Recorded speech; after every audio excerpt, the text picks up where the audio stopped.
Meu nome é Lucimar, eu trabalho no Parque Tecnológico da UFRJ, um ecossistema de inovação, né, existente dentro da Universidade Federal do Rio de Janeiro.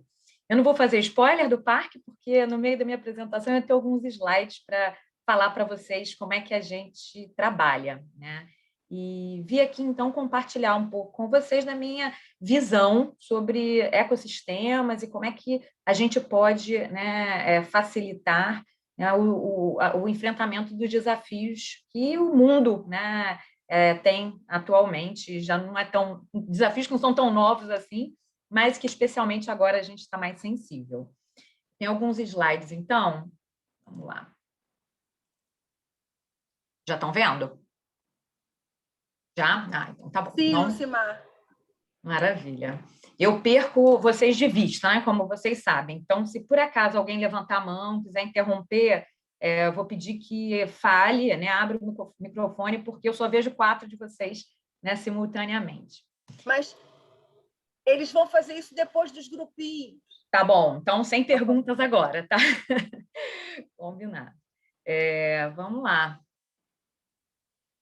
Da onde vem, né, essa discussão sobre ecossistemas de empreendedorismo? Né? Esse conceito é relativamente recente, né? Ele surge, né, quando toda a modelagem de encadeamento produtivo, de grandes conglomerados, assim, super verticalizados, aí a gente sempre lembra, né, desses grandes, né, das grandes empresas asiáticas, não davam mais conta de explicar o que acontece, né, nos novos modelos atuais. Né? O presidente, né, Pedro Celestino comentou da Amazon, da Apple, né?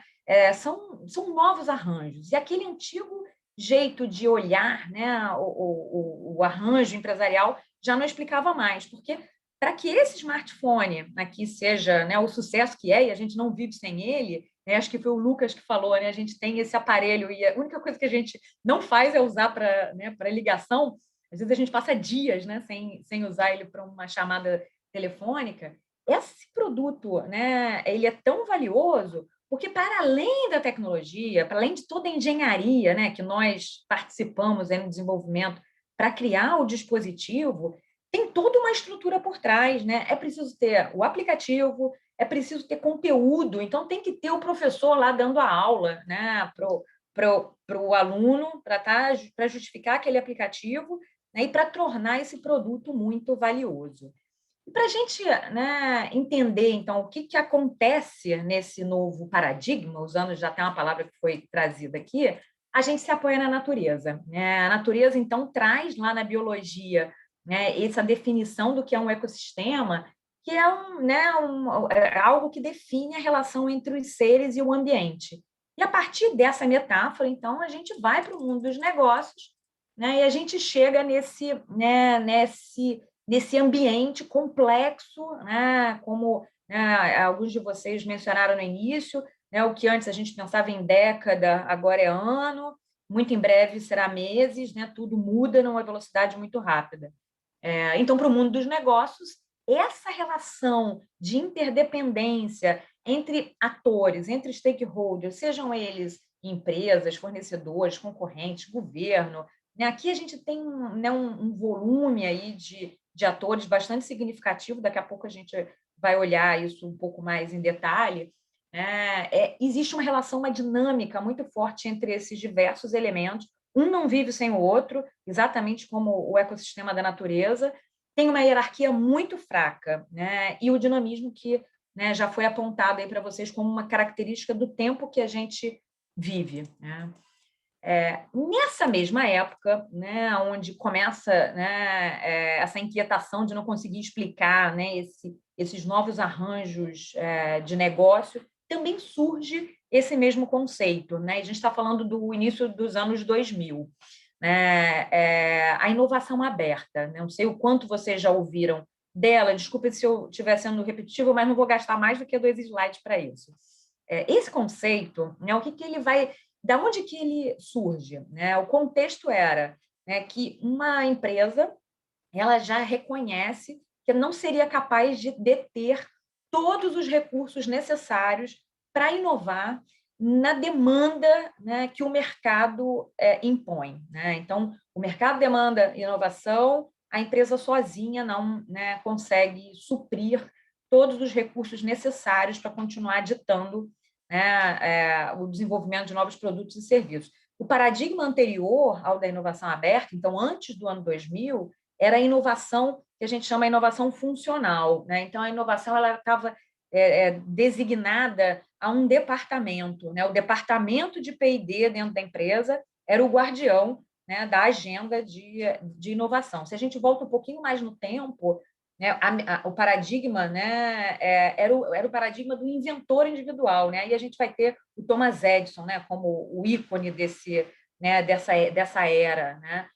Então a gente evolui, né? Então de uma inovação que era centrada no indivíduo para uma inovação departamentalizada, funcional, para esse momento onde, né, a inovação ela é aberta. E a inovação ser aberta significa que ela é feita em rede, ela é colaborativa e ela é sistêmica, né? E como, né, essa inovação em rede, né, a partir de que elementos, né? Em geral, a gente reconhece muito essa expressão, né, inovação aberta, como a relação entre grandes empresas e startups. Isso virou meio que um sinônimo, assim como as pessoas chamam de tecnologia, tudo que é TI, né? E a gente aqui no Clube de Engenharia sabe que tecnologia é muito mais do que TI, né? Então, aonde a gente consegue, né, que elementos a gente consegue identificar para trabalhar em rede com inovação aberta? As próprias startups, obviamente, né? A academia, né?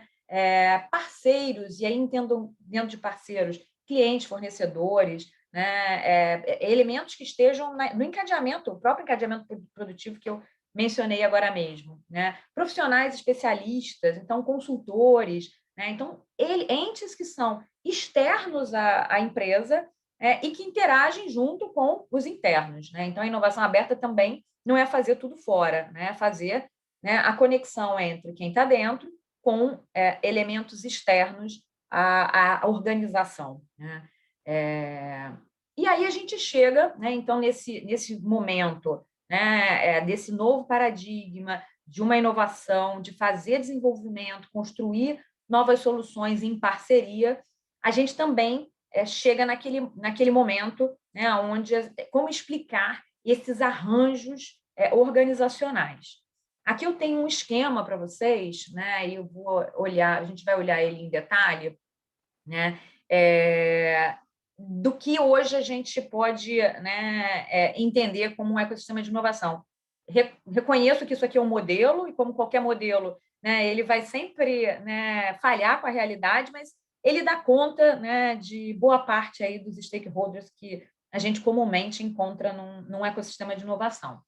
Como eu falei muito das startups, vamos começar por elas, né? Startups, né, eu acho que hoje, quando eu comecei a trabalhar né, no parque, né, nesse ambiente de inovação da UFRJ, eu acho que eu nem Fátima mencionamos, mas eu já atuo há 20 anos, né, na UFRJ nesse ecossistema. Para eu dizer onde eu trabalhava, eu tinha que dizer, eu trabalho nas nascentes de base tecnológica. Eu tinha que explicar, né, bem devagarinho para que as pessoas entendessem onde eu trabalhava. Hoje eu não preciso mais, né? Hoje basta eu falar, trabalho com startups que, de uma maneira geral, meus tios entendem, né, aonde eu trabalho. Então, assim, uma startup é essa organização, né, temporária que está na busca de um modelo de negócios, né, ela tem um quê de inovação, né, ela tem conteúdo de inovação, por isso ela está lá na busca do modelo de negócio, porque se ela fosse uma padaria, ela não seria, né, uma startup, ela seria um novo empreendimento. Então, faz parte desse ecossistema de startups, essas empresas recém-nascidas, muito inovadoras. Instituição de ensino, né? Eu venho da UFRJ, né? E é fundamental a gente ter gente qualificada, né? Formação, né, de capital intelectual em abundância, né? Esses ecossistemas, os mais robustos vão ser aqueles que tiverem esses elementos, né, mais bem desenvolvidos. Além disso, é necessário ter habitats, né? E o que são os habitats? São os lugares de acolhimento, né? Então, o Parque Tecnológico, de onde eu, né, venho, é um habitat de inovação, é uma incubadora de empresas, uma aceleradora, enfim, tem aí um conjunto de mecanismos, né, talvez seja melhor do que habitat, mecanismos que promovem, né, a inovação, promovem o empreendedorismo. Mentores, né? A Fátima, né, eu conheço por conta de um programa de mentoria, programa de mentoring, né, para alumnis do Copiad que mentoram startups lá do nosso ecossistema. Essas pessoas aqui são fundamentais nessa jornada, porque, em geral, esse, né, empreendedor aqui, né, por onde nós começamos a explicação aqui do ecossistema, ele não tem parâmetro, né? O recém, né, empresário acha que porque ele falou com um amigo que trabalha na Petrobras, que falou para ele que aquela ideia dele é incrível, ele acha que ele já fez a primeira venda, e eu não estou exagerando, né? Não tem parâmetro, né? Ele não sabe que para vender para uma empresa, né, grande, ele vai ter que percorrer uma jornada longa, né, de um processo comercial. Então, o mentor é um elemento muito significativo nesse ecossistema, porque ele traz aconselhamento, ele traz parâmetro, ele traz orientação, né, para esses, né, novatos no segmento. Instituições de apoio, né? Então, aqui a gente pode pensar no Sebrae, né, todas as organizações aí, né, de classes, o próprio clube de engenharia, né, na hora que decide, né, falar sobre inovação, falar de empreendedorismo, tem sim uma função de instituição de apoio à inovação. Instituição de fomento. Esse é um tremendo gap que nós temos no Brasil, né? Um mercado de capitais robusto para inovação, né? Gente que corra risco. A gente vê em outros, né, mercados mais maduros a presença desse ator, né, desse stakeholder com muita vitalidade. Aqui a gente, né, infelizmente, ainda não tem. Talvez agora, com uma nova, né, realidade aí, né, de taxa de juros, né, pouco atrativas, né, para o mercado financeiro, a gente aposta que essa área aqui vai se, né, fortalecer. Então, precisamos de fundos de capital de risco, bancos com linhas de crédito específicas para a inovação, porque a inovação tem risco, né? Não é a mesma coisa que tomar um crédito, uma padaria, do que alguém que desenvolveu um método, né, uma modelagem matemática para predição de óleo, né, escape de óleo do fundo do mar.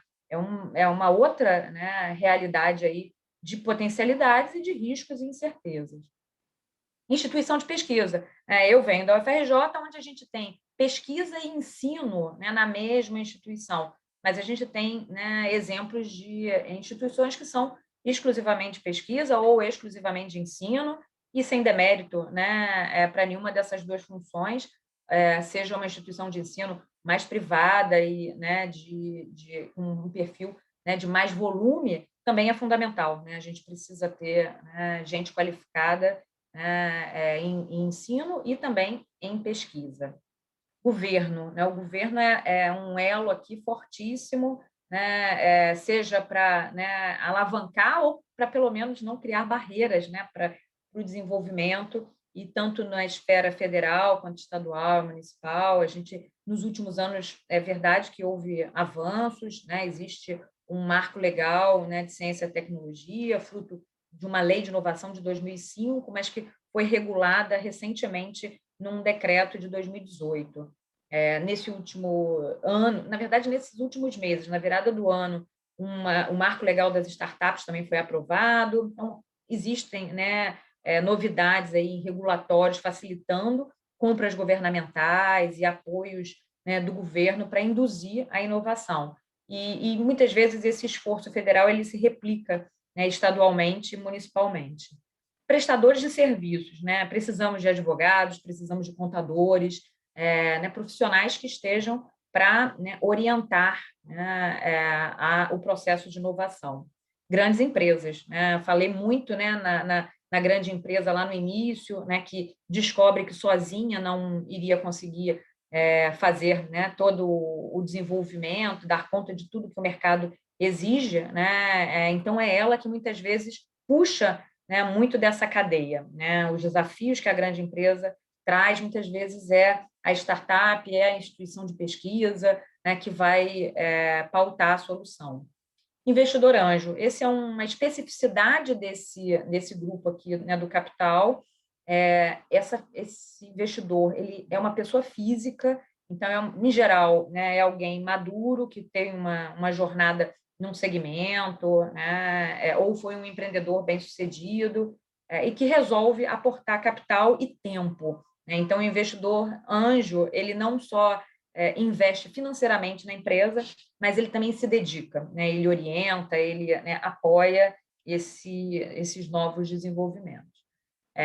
E, por fim, não menos importante, comunidades, né? Em geral, a turma da inovação, né, é muito engajada, e aí né, a existência de comunidades temáticas sempre é um lugar um ponto de encontro, né? E aí, de novo, o Clube de Engenharia também poderia, né, se apresentar aí como, né, um membro de comunidade. Então, esse é um jeito de olhar, né, o ecossistema. Existe um outro jeito, e esse jeitão aqui que eu acabei de mostrar é um jeitão que olha os atores, né? Como se a gente estivesse olhando o ecossistema da natureza e a gente estivesse vendo as espécies que estão, né, dentro da floresta, daquele ecossistema.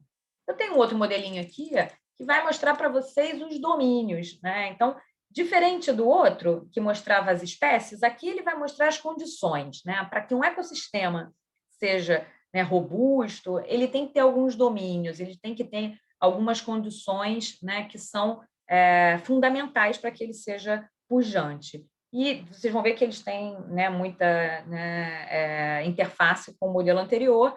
Né? O que ele vai dizer? Que para existir um ecossistema robusto, ele vai ter que ter políticas públicas condizentes, tem que ter capital financeiro, né? Tem que ter lá os atores que eu acabei de mencionar, tem que ter uma cultura favorável. Né? A gente vê eu, quando estudei, né, fiz engenharia, né, foi no milênio passado, a gente tinha assim, total aversão a empreender. Não existia nem esse verbo. Né? Eu tinha um colega na minha turma que ele dizia que queria montar uma empresa. E ele era o diferente, né? Porque ali a gente estava estudando para encontrar uma boa, né, colocação no mundo corporativo. Então, não havia uma cultura para empreender, diferente de hoje. Né? Hoje, na UFRJ, isso, né, não apenas na UFRJ, isso é uma realidade em todas as universidades, os alunos querem empreender. Empreender é uma jornada, é uma trajetória, né, acadêmica. Né? Então, aqui há uma cultura mais favorável ao empreendedorismo e à inovação. Instituições de suporte, né, exatamente como estava no esquema anterior, recursos humanos, e aqui, né, é o produto do que a instituição de ensino e de pesquisa, né, produz, e os profissionais especializados, e precisa ter mercado. Né? De tudo isso, acho que o que destoa muito de um modelo para o outro é só essa presença aqui do mercado. Né? Se não tiver mercado, né, não tem negócio. Né? Então, esse é um outro jeito de olhar, né, ecossistema, que são as condições para que um ecossistema exista, o outro, né, os atores. Aqui é um infográfico, né, de um mercado, né, de um ambiente que é muito pujante, que é o Vale do Silício, né, e lá a gente encontra, né, esse ecossistema muito bem equilibrado, né, aquele, né, seja um ou seja outro modelo que eu apresentei a vocês. O que a gente vê? Né? O aluno está lá na faculdade, né, ele teve uma ideia, né, ele conta com apoio de incubadoras e aceleradoras, que muitas vezes estão vinculadas à própria universidade. Lá eles encontram orientação, né, nesses ambientes. Eles caminham um pouquinho, sobem, né, um andar e encontram os investidores, anjo, encontra mentores, gente, né, como o programa que nós oferecemos e que a Fátima participou, né, é o segundo andar dessa jornada.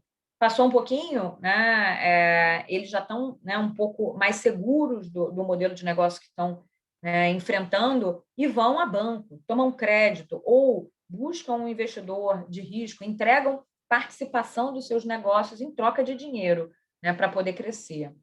Tem a validação no mercado aqui, né, teve o primeiro cliente, né, que teve a primeira venda, o foguetinho está, né, pronto para ser lançado. passado mais algum tempo, né, ele vai ter mais, né, clientes, mais usuários, e pronto, né, para ter novas rodadas de investimento e chegar a uma bolsa, né, ou a uma compra estratégica, né, um M&A. Né? Então, essa é uma jornada que a gente viu no filme do Facebook, né? A gente já leu em biografias, né, desses empreendedores que são ícones para a gente, né, no mundo atual, e eles passam por essa, né, por essa jornada. No Brasil, a gente ainda tem desafios grandes, né, nessa construção desse mercado de capitais. A gente tem muito capital intelectual, né, de excelente qualidade, né, a gente tem gente criativa, gente bem formada, mas a gente precisa de combustível para, né, esse ecossistema vibrar mais. Aqui é um outro esqueminha, né, que mostra também aqui uma jornada, né, de uma empresa lá nos Estados Unidos, começa sozinho, depois ele divide a empresa, vai ganhando, né, mais parceiros, até a hora que ele faz o IPO, né, é o mesmo esquema anterior. E agora eu quero mostrar para vocês o parque. Né? Então, mostrei nesses 2 últimos slides, né, o lugar ideal, onde a gente sempre se esmera, né, o Vale do Silício, onde essa energia em torno do empreendedorismo e inovação é muito, né, pujante. Mas a gente tem algo a mostrar aqui no Brasil. Né? Guardando as devidas proporções, a gente tem bons resultados para mostrar. Essa aqui é uma foto do Parque Tecnológico, a Ilha do Fundão, né? Todo esse campo aqui. Essa é a área destinada ao Parque Tecnológico. São 330 mil metros quadrados de área, né, destinada ao parque. A Ilha do Fundão todo são 3 milhões de metros quadrados, é mais ou menos o tamanho de Copacabana. Né? Então, a gente é responsável aqui por 10% da Ilha do Fundão. E o nosso negócio no parque é fazer conexão. Minha agenda de trabalho, né, né, apresentar pessoas, traduzir intenções, né, esse a minha função.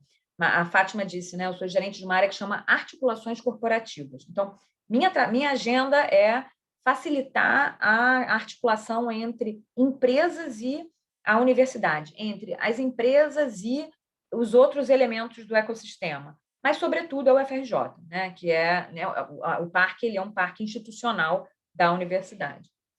Então, o que a gente encontra aqui? Né? Bom, mas voltando às conexões. Né? Então, a gente trabalha no fortalecimento das conexões, visando a facilitação, a potencialização da transformação do conhecimento em inovação. Né? Então, não é uma conexão qualquer, a gente não faz conexão comercial para, né, as nossas empresas, até às vezes a gente abre uma porta, faz um network, mas não é essa a missão. A missão é apoiá-los para que eles transformem conhecimento em inovação. E no momento, né, a UFRJ ela tem 65 mil alunos, né, a maior universidade federal do Brasil, completou 100 anos ano passado, todo mundo acho que aqui sabe, né, somos todos do Rio. 1.500 laboratórios. A depender de como a gente entende laboratório, esse número pode chegar a 6.000, né? Porque às vezes você tem grupos de pesquisa que compartilham uma mesma infraestrutura, mas aqui a gente está falando de infraestrutura. Então, temos 1.500 laboratórios, 176 cursos de graduação, 230 de pós-graduação, estrito sensu, mestrado, doutorado. Temos uma variedade, né, de cursos assim, incrível. A gente tem da astronomia à gastronomia, né, o primeiro curso em universidade, acho que pública, de gastronomia, acho que foi da UFRJ.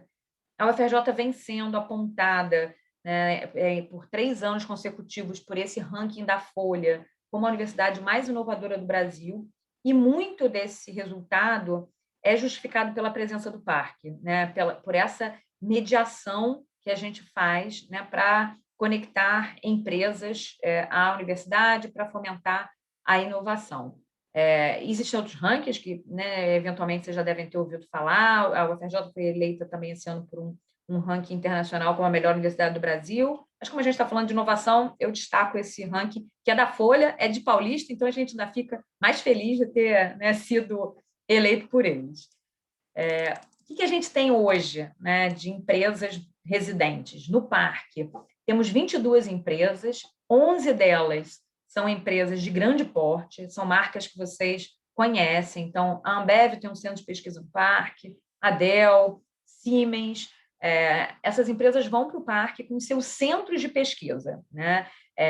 Naquela metáfora, naquela transição do paradigma da inovação funcional para a inovação aberta, é justamente aonde elas estão. Elas têm centros de pesquisa, têm funcionários, mas elas vão para dentro da universidade, acreditando que está próximo da universidade, colaborando com a universidade, elas vão ser mais competitivas, elas vão inovar mais rápido, vão, né, chegar aonde elas sozinhas não conseguiriam.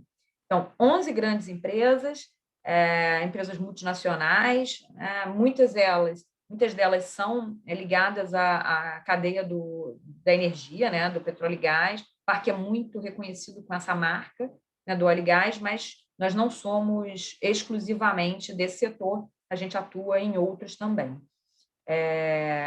E temos 11 pequenas e médias empresas também, e 7 laboratórios da universidade que fazem sentido estar dentro desse ambiente. Então, o supercomputador da UFRJ está instalado dentro do parque, o tanque oceânico, que é uma infraestrutura, né, aparente, até, né, antes da pandemia, era o tanque oceânico mais profundo do mundo. Então, ele é uma grande piscina, né, que tem 25 metros de profundidade, e nesse grande tanque é possível fazer ensaios com infraestruturas offshore, né, que você simula condições de oceano, né, em escala, né, em protótipos de infraestruturas offshore, de condições que, né, não dá para levar para o oceano para esperar para ver como acontece, né, na realidade. Muitas vezes ondas que acontecem, né, de 100 em 100 anos e fenômenos extremos a gente consegue testar. Então, essa é uma infraestrutura que está dentro do parque. Então, são 7 laboratórios. Temos também um painel da ONU de mudanças climáticas, que tem tudo a ver, né, com o contexto dessa palestra aqui, né, que está lá. Esses laboratórios estão lá porque essas empresas que são residentes interagem muito com eles. Além disso, temos, né, ambientes mais dedicados a startups, como as incubadoras da COP, a incubadora de Macaé, que chama CRIOS. No nosso polo de Xerém também, né, temos um laboratório focado, né, para a transformação de spin-offs, né, de startups de base acadêmica. Temos hoje cerca de 20 a 30 empresas residentes nesses mecanismos. Além disso, dentro do campus da cidade universitária, a gente tem a L'Oréal, a GE, Petrobras, CEPEL, né, que é o Centro de Pesquisa da Eletrobras, e a Embratel, também com centro de pesquisa. Inovações que nasceram, né, na UFRJ, trouxe 2 que são, né, de fácil compreensão, né? Primeiro, células-tronco para animais, a primeira empresa, né, a trabalhar com células-tronco veterinária. Então, esse cachorrinho que está aqui na foto, né, ele tinha uma displasia e estava fadado a ser sacrificado. Com tratamento de célula-tronco, né, já está aqui todo feliz correndo no gramado. Essa imagem da esquerda é um biotecido, então esse tecido foi produzido por bactérias, é a mesma bactéria que faz a kombucha, aquela bebida que está meio na moda atualmente. Essa mesma bactéria, né, em determinadas condições, ela se transforma num tecido que tem aparência de couro. Então, isso aqui foi uma exposição no Museu do Amanhã, uma exposição chamada Inovações, que ficou há algum tempo lá, e esse produto é made in UFRJ. Aqui alguns projetos, né, que atualmente a gente tem no parque. Isso não é um censo, eu trouxe alguns para vocês, né, para vocês entenderem, né, o tipo de ação que a gente conduz. Então, temos um Living Lab, a gente se enxerga no parque como uma plataforma de experimentação de tecnologias para cidades inteligentes. Então, esses 330 mil metros quadrados, ou os 3 milhões de metros quadrados que a cidade universitária, né, tem a seu dispor, é um lugar ideal para a gente testar tecnologias. É mais fácil, né, validar um semáforo, né, inteligente na cidade universitária do que na Rio Branco, né? Apesar da Rio Branco agora estar meio vazia, né? Mas é melhor, né, mais fácil. A gente tem volume, são 200 mil pessoas que diariamente vão ao fundão a trabalho ou a estudo. né? Então, assim, é um volume de uma cidade de médio porte, né, no Brasil. Então, aqui a gente tem essa capacidade de experimentar tecnologias. A gente também tem o Air Center, participamos dessa rede, que é uma rede de pesquisa para o Atlântico, né? Então, são tecnologias que são, né, pensadas para o Atlântico e que podem ser testadas e validadas. Porque no parque, porque a gente está na Bahia, né, de Guanabara, então tecnologias que vão para o Atlântico podem ser testadas antes na nossa Bahia. Projetos especiais, isso aqui é uma linha nossa, né, do parque, né, que com recursos próprios a gente consegue patrocinar alguns projetos né, da UFRJ, dos nossos alunos e dos nossos professores.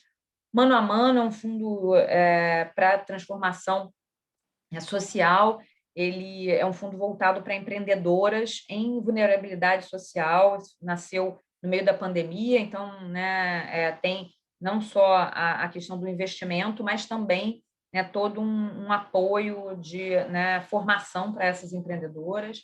Rio Poa Delas, né, é um programa que estamos fazendo nesse exato momento, mais cedo eu estava, inclusive, nele, é um programa com Porto Alegre, com o Parque de Porto Alegre, também para desenvolver empreendedorismo feminino. Oasis, né, um projeto feito... Esse projeto, ele né, assim como o Living Lab também, é um projeto de ecossistema, né? Aqui, nesse projeto, a gente tem academia, temos 2 grupos de pesquisa da UFRJ, né, envolvidos, a gente tem empresas, L'Oréal, Grupo Boticário, Firjan, algumas empresas que, né, têm tecnologias para coleta e processamento de resíduos, né, estão juntos nesse projeto chamado Oasis. Startup Bio é um outro programa de pré-aceleração em bioeconomia. E eu trouxe esses exemplos para vocês, não foi só para ganhar tempo, não, né, mas é porque esses projetos eles têm algo em comum. Todos eles, né, tratam, né, têm um foco, né, dos ODS. Enfim, chegamos a ele, né? Falei bastante de ecossistema e agora chegamos na especificidade dessa conversa. Lá em 2015, né, imagino que vocês também conheçam né, essa discussão sobre os ODS. Lá em 2015, a ONU reviu, né, os objetivos lá do milênio, que, né, já estavam datados, e depois da Rio, né, mais 20, lá em 2012, reviu os objetivos do milênio, e juntos, então, com diversos países, e criaram, né, objetivos para os próximos 15 anos. Então, de 2015 para 2030, né, que visam o desenvolvimento sustentável, e sempre pensando na sustentabilidade, no tripé da sustentabilidade, né, que a gente atualmente avalia, né? Então, a sustentabilidade ela não é só ambiental, não é só o meio ambiente, mas ela é social e ela é econômica, né? Porque não adianta a gente, né, pensar, né, nessas 2 dimensões, ambiental e social, se o econômico não, né, fechar essa conta, né? Então, sempre nessa lógica.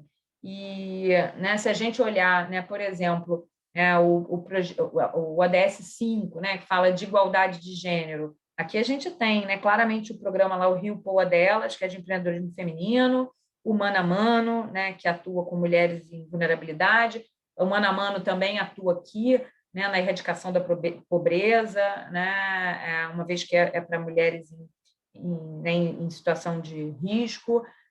O Startup Bio, né, a gente vai ter, né, bioeconomia, a gente vai ter muita coisa de saúde, também agricultura sustentável, esse foi um programa que a gente rodou, né, no ano passado e está continuando agora, muita solução em agrotech, né, soluções de tecnologia para agricultura.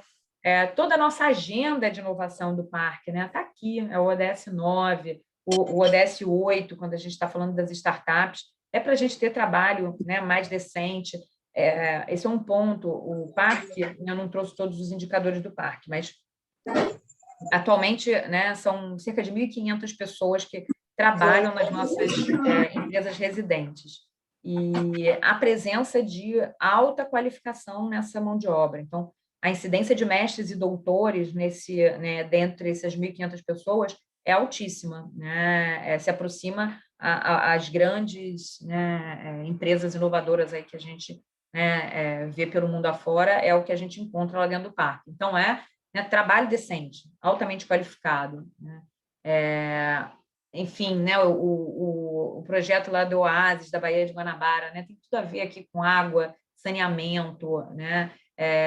O projeto do Living Lab, é quando a gente pensa em cidades inteligentes, a gente escolheu algumas verticais para trabalhar inicialmente. Uma delas é consumo, né? Então, os medidores inteligentes, né? Então, a gente ter controle, né, do consumo, das utilidades que a gente tem pela frente. Então, assim, esses projetos todos que eu acabei de mostrar para vocês, eles são orientados pelas ODS. Esses projetos especiais, onde o parque patrocina projetos, ele também, né, é pautado por alguma das ODS. E por que as ODS são tão relevantes, né? Primeiro que ele direciona, né? Então, é mais fácil, né, quando eu tenho lá uma chamada, né, como a dos projetos especiais, né, algum recurso para investir em projetos, eu direciono os meus recursos de forma, né, mais inteligente, né? Então, direcionamento. Segundo, né, a gente pode ter colaboração, né, porque são objetivos grandes suficientes para fazer com que a formiguinha daqui e a formiguinha, né, do meio estejam engajadas na mesma causa. E, por fim, né, isso tudo tem propósito. Né? Na semana passada, eu falava com a Tânia, né, e ela me perguntava, vem cá, você vê resistência, né, nesse tipo de discussão sobre, né, os ODS, sobre inovação? E eu falei para ela, Tânia, em 20 anos que eu atuo, né, eu nunca vi nenhuma resistência, né, à inovação, muito menos à sustentabilidade, né, porque é bom, né? Quem é que vai ser contra o meio ambiente, né? Pelo menos, né, na fala, né? A pessoa pode ter até né, uma intenção aí mais, né, menos politicamente correta, mas ao menos no discurso isso é inconcebível, né? Então, propósito, né? Quando os ODS foram criados, né, lá em 2015, qual é o grande objetivo? É a gente ter um mundo melhor e mais, né, que seja para todos, né, que ninguém fique de fora desse mundo melhor. Né? Então, isso tem uma força muito grande. E hoje em dia, né, ter propósito é fundamental. Né? A gente, né, nesse último ano, nos últimos 2 anos, né, por muitas vezes, né, a gente foi, foi exposto a esse tipo de discussão. Né? Qual é o propósito da sua organização? É porque um propósito ele arrasta multidões, né? E quando a gente olha para os mais jovens, né, eles são muito movidos por propósito. Então, acho que assim, os ODS eles direcionam, eles facilitam, né, ao direcionar, eles facilitam a colaboração e, por fim, né, dão sentido. Né? É muito melhor a gente trabalhar num projeto Oasis, né, que tem, né, empresas concorrentes, tá lá, L'Oréal e Boticário juntos, a gente tem prestadores de serviço nesse projeto também, né, trabalhando juntos, porque o propósito é melhor. Vamos limpar a Baía de Guanabara, né? Vamos, ou pelo menos diminuir a sujeira, né? Se a gente conseguir limpar 100%, né, que reduza, né, um pouco a poluição. Então, propósito. E aí, para a gente terminar, né, eu queria trazer para vocês um caso muito concreto. Né? Com a Covid, esses relatos aqui que eu estou trazendo para vocês foram coisas que eu vivenciei, né? Ninguém me contou. Né? Eu vivi, né, esses cases, né, e o engajamento do ecossistema, né, na solução desses problemas. Então, lá em março, né, a gente viu, né, e vocês todos viram, a falta do álcool gel. Não tinha álcool gel. A UFRJ tem 8 hospitais universitários, além, né, de uma conexão aí com outros hospitais, não só hospitais universitários, né, do Estado, mas com todo o serviço público, né, com todo o SUS. E abriu-se uma crise, né, de forma assim, muito rápida. Né, foi possível construir uma pequena fábrica de álcool gel dentro do nosso Instituto de Química, né, um instituto aí da UFRJ, e esse instituto, então, ele montou lá, conseguiu, né, com equipamentos, assim, às vezes até meio rudimentares, mas conseguiu produzir o álcool gel, conseguia, né, doações, então teve todo um esforço, né, e aí o parque, nesse momento, foi um agente importante, porque nós fazemos muito essa interface, né, com empresas, então a gente conseguiu, né, doações de álcool para, né, para que fosse transformado em álcool gel. Vasilhame, esse era um ponto, né? A L'Oréal, né, doou para a gente, e não só a L'Oréal, né, outras empresas também que não da área de cosméticos doaram, né, vasilhames, né, para poder guardar, acondicionar o álcool gel. Então, teve uma fabricação na UFRJ, além disso, né, uma coisa super bonita, né, a Ambev, que tem o centro né, de pesquisa lá na UFRJ, eles têm uma planta piloto de cervejeira, né? Eles têm uma linha de produção para desenvolvimento de novas bebidas lá no parque. Eles, né, fizeram um setup nas máquinas e produziram, né, uma quantidade significativa aí de álcool gel e doou, né, para a universidade. Então, a gente vê a força do ecossistema, né? Na hora que o problema chega na sociedade, um problema mundial, né, que é o Covid, né, todos se direcionam, né, as formiguinhas todas, né, se conectam para, né, alcançar o outro lado. Depois a gente teve a crise dos EPIs, né, faltava máscara, isso foi mais ou menos próximo, essa aqui é um pouquinho à frente, mas meio que imediatamente chega, né, a crise dos EPIs, e aqui também aconteceu um negócio muito interessante, né, eu fui envolvida em grupos de WhatsApp, né, para a produção de face shield, onde eu nunca tinha ouvido falar em face shield, e era um tal, né, de imprimir, aquela parte aqui superior, aqui, amarrar na testa, produzia, né, nas casas de quem tinha impressora 3D, então pessoas físicas. Nesse momento, a Petrobras entrou no circuito, e a nossa estratégia era usar os postos da BR para recolher essas, né, partes da testeira aqui, né, tinham pontos de coleta. Acabou que a gente não usou essa estratégia porque apareceu uma ONG que fazia bem esse tipo de logística, mas a decisão, né, num determinado momento, foi, né, entregar nas lojas BR. Há algumas empresas nossas que têm, né, corte a laser, né, e cortavam a parte, né, de baixo, né, que fica na face shield, né, isso tudo integrado e montado, né, por um outro, né, pela sociedade, né, aí a gente vê, né, um outro elemento que não estava ali né, no meu esquema do ecossistema, mas a sociedade chegando, né, junto, né, e quem tinha aí faltava insumo, e descobri que tem em São Paulo, né, uma fábrica que está com insumo. Então, assim, esse período deve ter durado assim uns 40, 50 dias, né, nessa produção assim muito colaborativa, né, em que a gente viu, né, esse fenômeno vivo, né, dos seres se conectando, né? Depois também máscara, avental, foi mais ou menos né, mesmo mecanismo, mas aqui no Face Shield era mais complexo, porque um imprimia, né, a testeira, o outro cortava a face. Respiradores, aí vocês todos viram na TV, né, o projeto do UFRJ, tinha o projeto de Campina Grande, respiradores de baixo custo. Num determinado momento, o telefone toca, né, de novo, o parque, como é essa interface com empresas, né, um banco, né, querendo fazer uma doação, né, para o desenvolvimento do respirador, né, da UFRJ, né, fez a doação, né, o projeto, né, avançou. Nesse projeto da UFRJ também, né, quem iria produzir os respiradores seria a Brastemp, né, então a Brastemp ia dedicar, né, uma linha lá específica, acho que era agora já não me lembro mais, se era de liquidificador, um equipamento deles, um produto, para, né, fazer, né, a produção dos respiradores.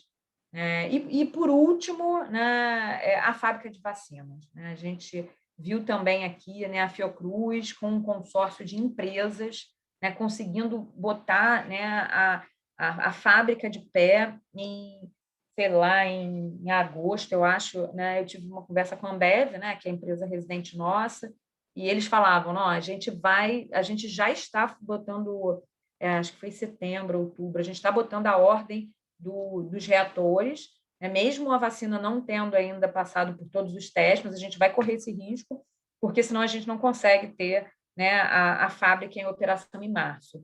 E, assim, foi incrível. Eu ouvi o plano deles né, em final do segundo semestre e aconteceu exatamente como eles falavam. Eu anoto tudo no meu caderninho. Né? Se alguém quiser auditar, Eu, uma hora, eu pego lá o caderninho e mostro, né? Exatamente como eles falaram, fizeram um pedido, os equipamentos chegaram em dezembro, um primeiro lote era só do Invase aqui no Brasil, né? E depois, né, a produção.